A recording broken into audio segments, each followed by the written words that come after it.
함께 예배하는 우리 집, 믿음으로 세우는 가정. 샬롬! 알러키즈 여러분 안녕하세요. 알러키즈 가정예배 시즌4를 함께하게 된 신진우 목사입니다. 가정예배로 모인 우리 친구들 가정에 하나님의 사랑과 평안이 넘치기를 축복합니다. 이 시간 마음을 열어 함께 하나님을 찬양하겠습니다.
오늘 함께 볼 하나님 말씀이에요. 공의는 나라를 영화롭게 하고 죄는 백성을 욕되게 하느니라. 잠언 14장 34절 말씀. 아멘. 대한독립 만세! 대한독립 만세!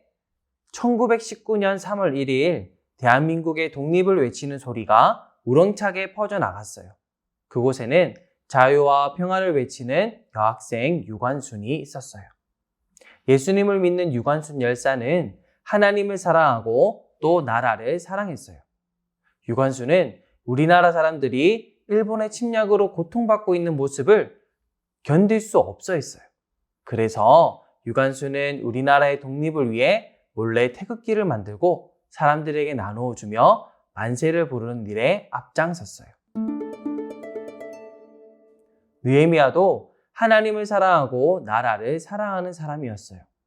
느헤미야는 남유다의 멸망 이후 바벨론의 포로로 끌려간 후손으로 예루살렘을 한 번도 가본 적도 없고 유다 땅을 밟아보지도 못했지만 남유다의 수도인 예루살렘이 황폐해지고 주변의 침략과 조롱을 받는 것을 매우 슬퍼했어요. 예루살렘 성을 다시 세울 수 있기를 계속 기도하던 느헤미야는 자신처럼 포로로 끌려온 유다인들과 함께 다시 예루살렘에 갈 수 있게 되었어요. 화려한 수상궁을 떠나 황폐한 예루살렘으로 가게 되었지만 느헤미야와 유다인들은 아주 기뻐하며 그날만 기다렸어요. 이제 수상궁을 떠나게 되는 날 많은 사람들은 놀라게 되었어요. 많은 군대가 출발을 기다리고 있는 것이 아니겠어요? 수상궁을 떠나 예루살렘까지 가려면 약 1100km, 3개월은 걸어가야 해요.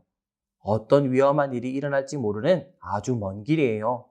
그러나 걱정할 필요 없었어요. 느헤미야가 예루살렘까지 무사히 갈 수 있도록 아닥사스다 왕은 왕궁을 지키는 호위병과 군대를 보내주었어요. 느헤미야와 유다인들은 안전하게 예루살렘에 도착할 수 있었답니다. 도착한 예루살렘은 어떠했을까요?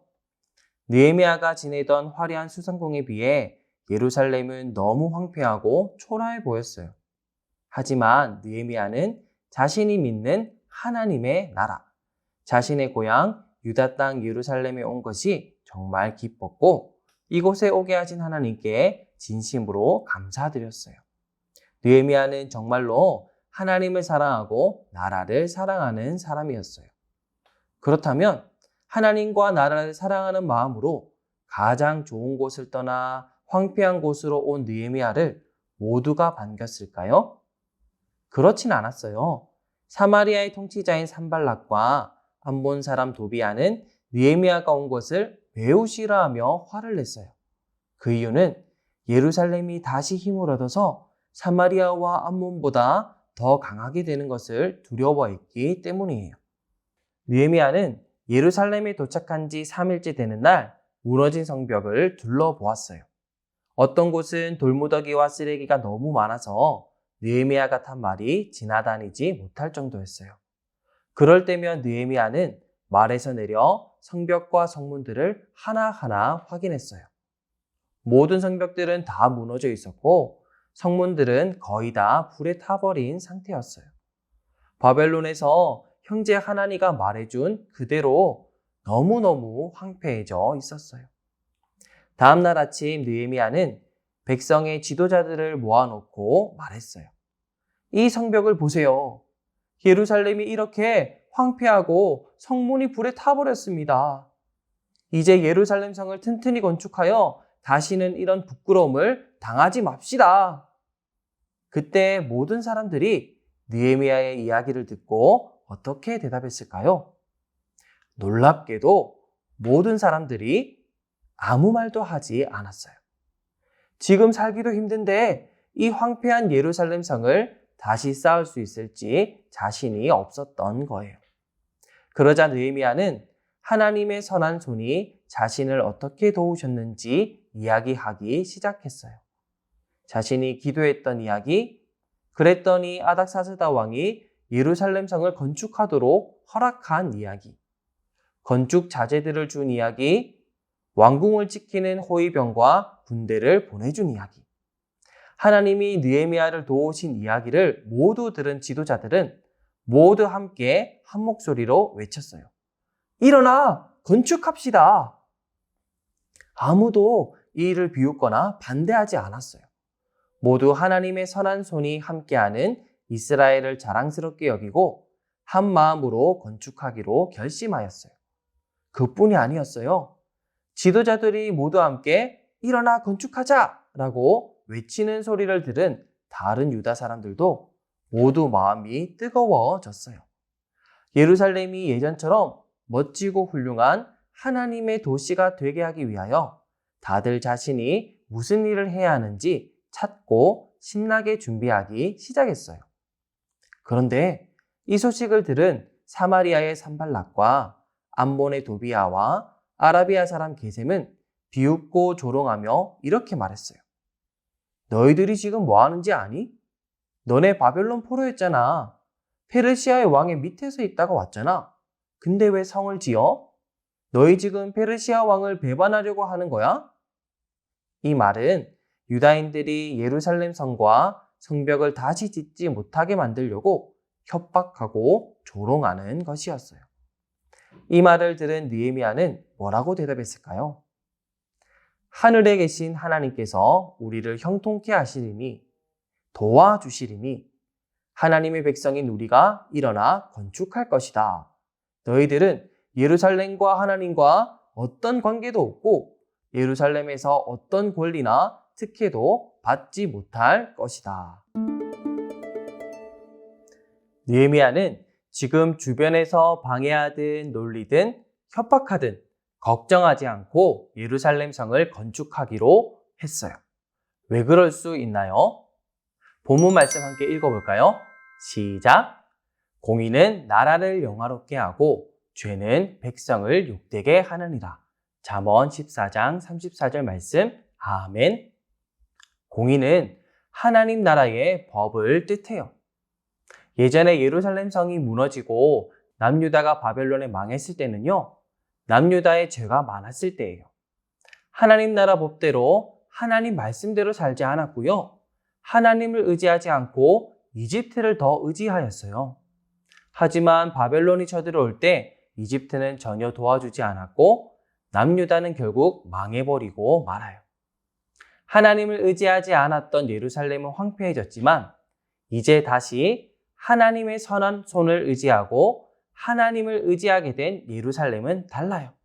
이제 예루살렘은 하나님의 형통케 하심으로 아름답고 멋진 성이 견고하게 세워질 거예요.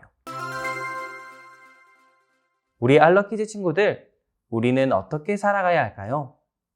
우리가 하나님을 멀리하고 죄를 가까이하며 살아간다면 그건 악한 집을 세우고 악한 나라를 만들어가는 것과 같아요. 반대로 우리가 하나님을 가까이하고 하나님 나라의 법대로 사랑하며 그렇게 살아간다면 그건 하나님 나라를 세우고 하나님이 형통하게 하시는 가정을 만들어가는 것과 같답니다.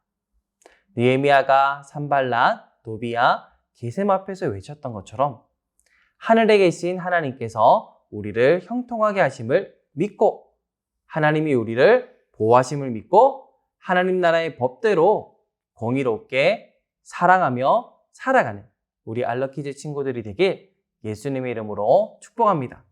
그럼 다음 주에 만나요. 안녕! 나눔 질문입니다. 첫 번째, 느헤미야는 예루살렘 성 건축을 두려워하는 예루살렘 사람들에게 무슨 이야기를 들려주었나요? 두 번째, 느헤미야는 산발랏, 도비야, 게셈 앞에서 뭐라고 외쳤나요? 세 번째, 하나님의 선한 손이 나를 도운 적이 있다면 언제인가요? 네 번째, 우리나라와 우리 가정이 하나님의 형통하게 하심을 힘입기 위해 어떻게 해야 할까요?